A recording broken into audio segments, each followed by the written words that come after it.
आपके साथ जब मैं अपने बचपन की यादें बाँट रहा हूँ, तो मुझे ऐसी ऐसी बातें याद आ रही हैं, जिन्हें ऐसा लगता था कि मैं भूल ही गया हूँ।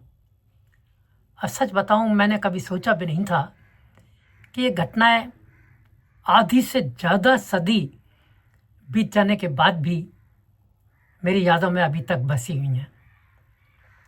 अब पिछली बार जब मैं आपको अपने ननिहाल के कलेबे के बारे में बता रहा था, तब एक ऐसी बात मेरे दिमाग में उभर आई, जिसे मैंने आपको बताया। मुझे लगता था कि मुझे शायद याद है भी या नहीं है। आपको मैंने बताया था ना कि कलेवा के बाद हम हलवा की बात करेंगे, और इसमें थोड़ी-सी आपको एक पृष्ठभूमि मुझे बतानी पड़ेगी कि हम जहाँ रहते थे, वो एक 3 मंजिल की हवेली थी, और उस 3 मंजिल की हवेली का जो सबसे ऊपर की मंजिल थी, उसमें हम रहते थे। ये हवेली बिल्कुल बाज़ार में थी, एक मेन बाज़ार था हमारे शहर का। और अगर हम अपने छत पर खड़े हो जाते या कहीं से भी झाँकते, तो नीचे हमें सड़क नज़र आती। ये सड़क काफ़ी चहल-पहल वाली सड़क थी, लोग आते-जाते। अब मैं तो बहुत खैर छोटा बच्चा था, लेकिन फिर भी कहीं न कहीं से झाँक ही लेता, और हालाँकि इसके लिए डाँट-वाँट भी पड़ती रहती थी, लेकिन किसे परवाह थी, नीचे की चहल-पहल देखते थे। ये उस सड़क के दोनों तरफ दुकानें थीं, मतलब हमारी हवेली के अगल-बगल में भी दुकानें थीं, और उसके सामने, बिल्कुल सामने, वहाँ भी बहुत सारी दुकानें थीं। और ये दुकानें मुझे अभी तक याद है कि उनमें ज़्यादातर जो दुकानें थीं, वो बूरा और बताशे वालों की दुकानें थीं, लाइन से थीं, कई सारी। और जो दूसरी चीज़ मुझे इस समय याद आ रही है, जब मैं वहाँ की पूरा उस हवेली से खड़ा होकर नीचे झाँक रहा हूँ आपके साथ-साथ, तो दूसरी थी वहाँ पर बाजे वाले। ये जो बाजे वालों की खूब वो ऊपर, दुकानों के ऊपर बाजे वाले होते थे, और ये बाजे वाले वहाँ पर अपनी प्रैक्टिस करते रहते थे। वहाँ बजाते रहते थे गाने जो उस समय चलते थे, जो उस समय बहुत ही फ़ेमस गाने थे, वो उन गानों की धुनें बजाते रहते। और मुझे याद है कि कई बार तो वो ऐसा लगता जैसे हमारे घर में ही बाजे बज रहे हैं, जो कि बिल्कुल सामने थे। और मैं कई बार तो, बहुत जब छोटा बच्चा था उस समय, तो कई बार वो धुनें बजाते और मैं घर में थिरकता रहता, और हमारी जो मम्मी थी, वो मुझे देख कर के हँसती, मेरा थिरकना देखकर। चलिए, बहुत सारी बातें हैं, लेकिन अब मैं तो आपको वो हलवे वाली घटना सुनाना चाहता हूँ, जो बहुत ही मज़ेदार है। तो अगर हम ऊपर से झाँकते, तो मैंने आपको बताया कि सामने की दुकानें वगैरह सब दिखाई देती थीं, और जैसे ही सर्दियाँ आती, तो सर्दियों में एक दुकान के बाहर एक ढकेल पर हलवा वाला आता था, और उस हलवे वाले की मुझे अभी तक ज्यों की त्यों शक्ल याद आ रही है। गोल टोपी पहने होता था, एक कुर्ता पजामा, और एक बास्केट, क्योंकि सर्दियाँ होती थीं, बास्केट पहने होता था। और उसकी ढकेल पर नीचे शायद अंगीठी कोई सुलगती रहती होगी, क्योंकि उस समय और दूसरी चीज़ों तो थी नहीं। बड़ी सी अंगीठी रखी होती थी, और उस अंगीठी पर बहुत बड़ी सी कढ़ाई, और उस कढ़ाई में हलवा होता था। हलवा भी कैसा, सूजी का हलवा, और उसका तो दावा था कि वो असली घी का हलवा बनाता था। हम ऊपर से देखते थे, तो वो हलवा, और उसके ऊपर वो थोड़ी-सी कुछ मेवा भी डाल देता था, और हमारा मन बहुत ही ललचाता। अब रोजाना तो हलवा मिलता मिलता नहीं था। उस समय शायद एक आने में कुछ वो देता था, और वो एक आने में कितना देता, हरा दोना होता था, एकदम हरा पत्ता, उसका दोने बने हुए, और दोने में वो अपनी करची से हलवा डालता, और हलवा खाने के लिए उसमें एक छोटा सा लकड़ी का चम्मच रख देता। तो हमारा तो बहुत मन करता, एक दो बार हम खाते भी। अब रोजाना का तो ये बहुत ही मुश्किल काम था, और हलवा इतना उसमें, पता नहीं, मुझे उसकी पूरी क्वांटिटी तो पता नहीं, लेकिन वो जिस दोने में भर कर के आता था, वो दोना पूरा तो नहीं भरता था, लेकिन थोड़ा भरता था, जितना हमको पैसे मिलते उसमें ले आते। इतना स्वाद लगता था वो गर्मा गर्म हलवा कि बस कल्पना ही करते रहो। ऐसा लगता था जैसे वाह, स्वर्ग है तो यही है, स्वर्ग का सुख ले रहे हैं।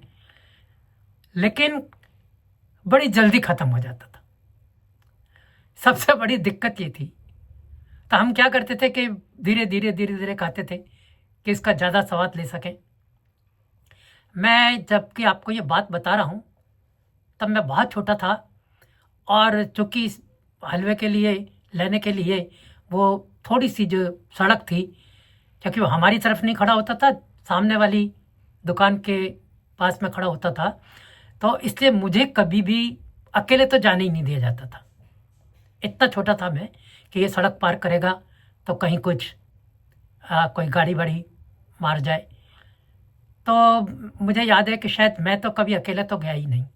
हाँ, मेरी जो बड़ी बहन थी वो मुझसे करीब करीब 2.25 साल बड़ी हैं। तो कभी कभी, ज़्यादातर तो पिताजी लेके आते, वही ला करके हमको दिया करते थे, लेकिन कभी कभी हम बच्चों को भेज दिया जाता, मेरी उंगली पकड़ के वो ले जाती, और कभी कभी तो उनको अकेले भेजा जाता, और वो अकेली जाती, हलवे वाले से हलवा लेती, हम ऊपर से देखते रहते खड़े खड़े कि ये कब हलवा लेके आएंगी और मैं कब खाऊंगा। तो उनको देखता कि वो उससे हलवा ले रही हैं, हलवा लेकर के वापस आ गई हैं। फिर वो सीढ़ियाँ चढ़ती थी, तो सीढ़ियाँ मैंने आपको बताया ना, हमारा जो घर था वो तो 3 मंजिल का था, तो काफ़ी सीढ़ियाँ चढ़ करके उनको आना होता था, और तब तक सब्र के से बस ये लगता था कि बस जल्दी से आ जाएं और वो गरम गरम हलवा खाने को मिले। अब उनके लिए भी दिक्कत थी, दोनों हाथों में दोने होते थे, फिर वो सीढ़ियाँ चढ़ना होता था, वो आती थी अपने हिसाब से। अब एक दिन की जो मैं आपको बात बताना चाह रहा हूँ वो ये कि एक दिन वो हलवा लेने गई। अब मैं तो ऊपर से खड़ा हुआ देख रहा था, देखा दोनों हाथ में दोने लिए वो वापस हमारे घर की तरफ आ गई। बड़ा अच्छा लगा कि बस अब हलवा आया और अब खाने को मिलेगा। लेकिन जितनी देर उनको रोजाना लगती थी, उससे कुछ ज़्यादा ही देर लगने लगी। तो ये लगा कि क्या हुआ। तो मम्मी ने भी महसूस किया कि ये आज तो इसको काफ़ी देर लग रही है, तो उनको थोड़ी चिंता भी हुई। फिर भी उन्होंने कहा कि शायद धीरे धीरे चढ़ रही होगी, इंतजार करते आ जाएगी, है ना। उन्होंने मुझे समझाया बस आएगी, और हलवा खूब खाना, जितना होता है दाने में वो सब पूरा तेरा ही होता है। तो मैं फिर चुपचाप बैठ गया, लेकिन फिर और भी थोड़ी देर लगी, तो मम्मी को भी वाकई चिंता होने लगी, और उन्होंने पिताजी को कहा कि ज़रा देख के आओ ना, वो बच्ची हलवा तो ले आए उसने, हमने देखा है, और वो घर की तरफ भी आ गई है, लेकिन अब तक आई क्यों नहीं। तो चिंता में पिताजी भी एकदम आ गए, और वो तुरंत बोले कि नहीं नहीं, मैं भी चाहता हूँ, और वो सीढ़ियाँ उतर करके नीचे गए, और कुछ ही देर में वो बहन जी को लेकर के वापस आ गए। तो अब मम्मी ने उनसे पूछा कि ये कहाँ मिली ये? तो बोले कि नहीं, मेरे को तो अपने जो सीढ़ियाँ है उसी में मिल गई। तो उनका लेकिन इतनी देर, तब पिताजी बहुत ज़ोर से हंसे। तो हमें समझ में नहीं आया कि ये हंस क्यों रहे। तो उन्होंने जो बात बताई वो उन्होंने देखा कि वहाँ बहन जी एक बीच में एक बड़ी सी चौड़ी सीढ़ी आती थी, उस पर बैठ गई थी। उन्होंने अपना वाला दोना तो हाथ में लिया हुआ था, मेरे वाला दोना उन्होंने सीढ़ी में रख दिया। और वो मालूम में क्या कर रही थी, और मेरे वाले दोने में से हलवा निकाल रही थी, अपने वाले दोने में रख रही थी, और फिर उसको उंगलियों से थपथपा रही थी कि ताकि ये पता ना लगे कि उन्होंने मेरे दोने में से हलवा निकाला है। और ये चीज़ पिताजी ने उनको करते हुए देखा। और सचमुच उनकी, जो पिताजी तो खैर हंसे ही, मम्मी भी बहुत ज़ोर से हंसी, लेकिन वो दोनों हंसे, लेकिन मुझे बड़ा गुस्सा आया कि ये मेरे हलवे में से निकाल करके अपने दोने में रख रही हैं और उसको खा रही हैं। लेकिन ठीक है, वो उनका भी बचपन था और उनको लग रहा था कि जैसे मुझे लगा करता था कि मैं ज़्यादा खाऊं, ऐसे ही उनको भी शायद लगा होगा कि इनको पता भी नहीं लगेगा और मेरा हलवा ज़्यादा हो जाएगा। लेकिन उनका जो स्नेह मुझे हमेशा मिला। ये एक हलवे लाने की बात तो अलग है, लेकिन उन्होंने मुझे बहुत ज़्यादा प्यार किया और आज भी वो मुझे बहुत ज़्यादा प्यार करती हैं। चलिए, ये हलवे की एक दास्तान मैंने आपको सुनाई। अब अगली बार मैं जो आपसे बहुत इससे भी पिछली बार वादा किया था कि जब मैं अपने ननिहाल से लौटा और मुझे चौथी में दाखिला लेना था किसी सरकारी स्कूल में, और वो दाखिले की भी एक अपने अलग रोचक कहानी है, ये मैं आपको अगली बार सुनाऊंगा।